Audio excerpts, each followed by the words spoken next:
ஆண்டவர் நல்லவர். இன்றைக்கு 129வது நாள். மறுரூபத்தை பற்றி நாம் பார்க்கிறோம்.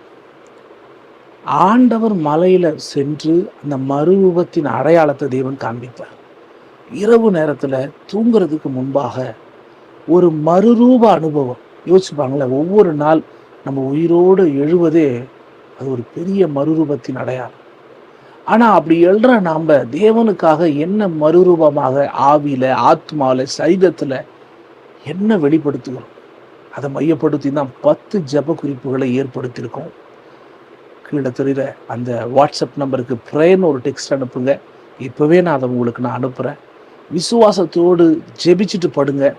உங்கள் வாழ்க்கையில், உங்கள் குடும்பத்தில், உங்கள் பிள்ளைங்க நிலைமையில் சகலவற்றையும் மறுரூபத்தை நீங்கள் பார்ப்பீங்க. அது அடையாளப்படுத்தப்படும், அது சாட்சியாக விளங்கும். அந்த நம்பிக்கை உங்களுக்கு இருந்தால் இப்போவே ப்ரேயர்னு ஒரு டெக்ஸ்ட் அனுப்புங்க. நான் இப்போவே அனுப்புகிறேன். தொடர்ந்து நம்ம ஜெபிச்சுட்டு படுக்கும்போது அந்த மறுரூபம் நமக்குள்ளே செயல்பட ஆரம்பிக்கும்.